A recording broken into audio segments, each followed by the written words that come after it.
نظر من قبل از این سازمان ما یه تصوری از اون دنیای آینده داشته باشیم که چی میخوایم بسازیم. سازمان برای چیست؟ و اون که من اشاره کردم در صحبت قبلیم که ما 2 سال دنبال مادیات نبودیم، دنبال توهم بودیم. این توهم یکی بود احیای مجد و عظمت ایران باستان، یکی بود رسیدن به دروازه‌های تمدن بزرگ، یکی اسمش بود جامعه بی طبقه توحیدی، بقیه هم اسمشو نمیارم، شما خودتون همه رو بلدید.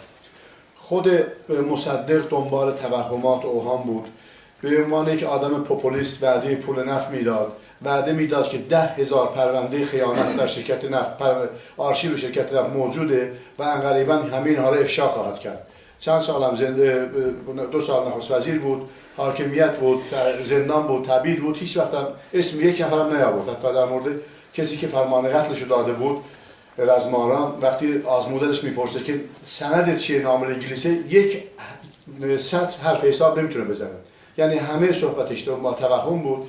بقیه هم ما حالا من اسم بقیه رو که در حاکمیت نبودن نمیارم، این اسامی که آوردم، این تزایی که آوردم، شعارهایی که آوردم معلومه بوده.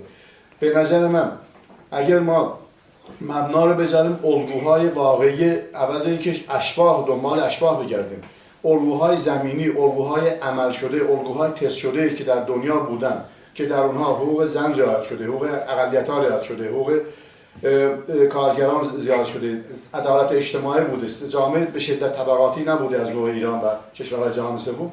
اگه مبنا رو بر اون بذاریم، مدل‌های عملی واقعی بذاریم، اون موقع هم در این سالن فکر نکنم اختلاف نظر آنچنانی باشه، چون که در مورد مدل‌های واقعی صحبت می‌کنیم. اگر در مورد مدل‌های توهمی، مدل‌های ویرتوئل، مدل‌هایی که فقط در آرزوها و در اوتوپی‌های برآورده نشده و مدل‌های اکسپریمنتالیستی، منم دوستم که صحبت می‌کردم، یکی از احزاب سیاسی امروز در ایران که امروز هست وعده بهشت میده که مدل رفاه جوامع سرمایه‌داری غربی یک دروغ، یک توهمه، خودش میخواد یک و رفاه بیشتر بهتری بده. منتها در مدلی که در مورد سیستم کار ایجاد قوانین کار رو نوشته، در مقابل کارگر آلمانی که سالانه 1800 ساعت کار مفید میکنه و کارگر سوئدی در واقع شاغل سوئدی که سالانه 1700 ساعت کار مفید میکنه، مدلی را داده وقتی جمع تقریب بکنی با حداقل یک ماشین حساب ساده معلوم میشه که سالانه 130 ساعت در مقابل اینا حق کار و گفته که هر 5 سال هم باید این میباد بیاد پایین. یعنی در واقع این چیزی نیست جز اون وعده که خمینی داد، گفت راضی به مقدار نباشید که آب و برق را مجانی میکنیم، براتون مسکن میسازیم، ما شما رو به مقام انسانیت میرسانیم. یعنی در واقع این همون تئوری هست، همون حرف خمینی هست، تا الفاظ دیگر در برنامه دیگر، کسی که مذهبی نیست منتهای وعده ها رو میده. به نظر من ما باید بریم دنبال مدل های عملی، دنبال الگوهایی که امتحان شده، در عمل جواب داده. و الا ما هیچ چیزی رو در تاریخ بشریت بیش از یک بار اختراع و کشف نشده. هر چیزی که در تاریخ بشریت شما میبینید در دورور ما، در این هر چیزی که به عقل شما بیاد، اون بار اول یک نفر رسیده. مسئله ساده هست به اسم حسابداری در دنیا. ما کشورهای حدود 200 تا کشور داریم و در این فقط من وقتم به این مثال میرسه، مثال حسابداری از سال 1498 تا به امروز یک مدل حسابداری در دنیا هست. یک کشیش ونیزی که سابقا موقع الجزایر بوده و حسابداری رو از مسلمان‌های عرب الجزایر یاد گرفته بود، جزوه منشر میکنه در دنیا. تا به امروز سیستم سرمایه‌داری در عرض 500 سال در دنیا حاکمه و فکر کنم در آینده هم چیز جدیدی من به اعلام شاید بیاد شاید نه. یعنی بشریت یک نوع مدل حسابداری داره. در بقیه موارد سیستم تلفن، سیستم تهویه، سیستم ساعت، همه اینا یک نوع. ولی وقتی نوبت سیاسته، ما میخوایم ادعا بکنیم که یکی میگه من به یادتون باشه شاه میگفت در مقابل اینکه شما سرمایه‌داری هستید یا سوسیالیستی، میگفت ما سیاست مستقل ملی داریم. یعنی این ابداع مدل های سیاسی و فلان یعنی فاجعه. فرق میکنه چه از طرف شاه، چه از طرف این رژیم، که از طرف نیروهای مختلف اپوزیسیون که اما اقسام ایده های واقعا غیر عملی دارن. سپاسگزارم. سوالی از شما؟ نه متاسفانه نه. مثلا نکنیم. سوال کنیم. معنا اگر مثلا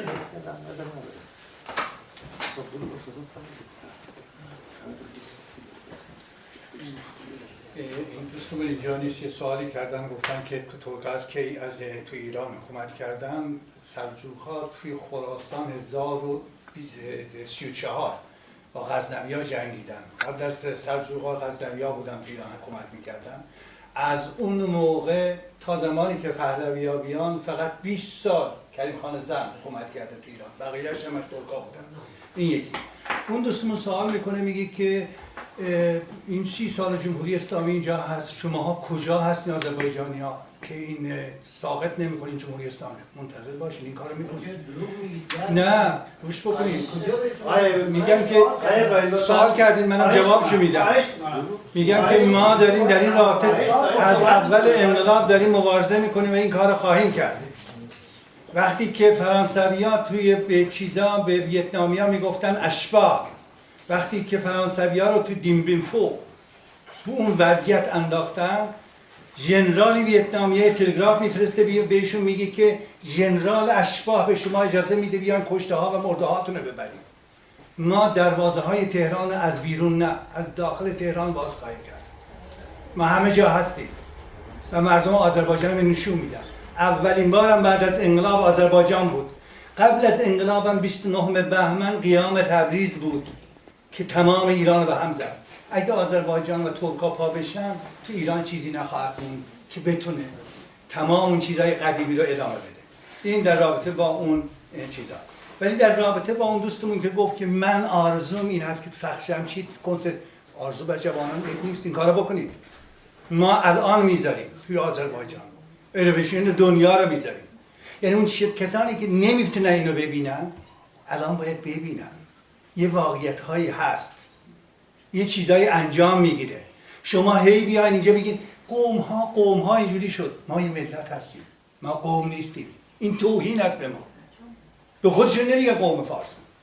اونجا میگن مثل سفیدپوستای آمریکایی چیز تو آمریکا میگن که we and colors، یعنی اونایی که رنگی هستن خودشون کلا و کالرز اون کسانی که زیاد لکه هایی هستن که اینجا اونجا هستن. نه اینجوری نیست. ما مهر خودمون رو میزنیم توی انقلاب. و یکم من دفعه قبل صحبت کردم، تو کارهای داخلی فارس ما شرکت نخواهیم کرد، دخالت نخواهیم کرد. داریم انقلاب بکنید، پاشین. ما انقلاب مشروطیت انقلاب دادیم، فرقه دموکرات اومد، انقلاب آذربایجان بود، کلی ما مبارزه کردیم. نتیجه چی بوده؟ دوست من صحبت کردن در رابطه با جنبش سبز.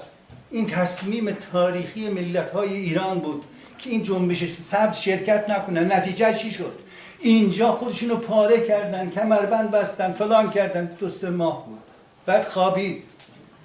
چون کسی دنبالش نبود، چون خواسته های ملی ما توش نبود، خواسته های عدالت خواهانه توش نبود. ما دیگه زیر بار اینجور چیزا نمیریم. واسه همین اون دوستمون که صحبت کردن کاملا حرف شما درسته. خواسته های سیاسی یک ملت توی احزاب سیاسی و ملت تجسم پیدا میکنه. میدونم الان تمام میکنم. ملت آذربایجان الان داره سازمان های سیاسی خودشو میسازن، چه در داخل و چه در خارج.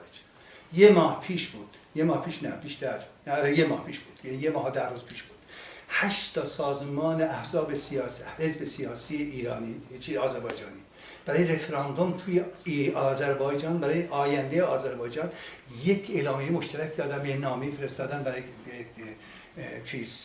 رئیس سازمان ملل متحد.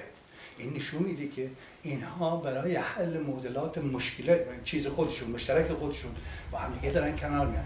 ولی اپوزیسیون فارس سراسری نگیم، سازمان‌های سراسری سازمان‌های فارس هستن، هنوز در تشدد هستن، همدیگه رو نمیتونن به رسمیت بشناسن. خیلی ممنون. یعنی اون حرف شما درسته و ما سازمان‌های سیاسی خودمون تشکیل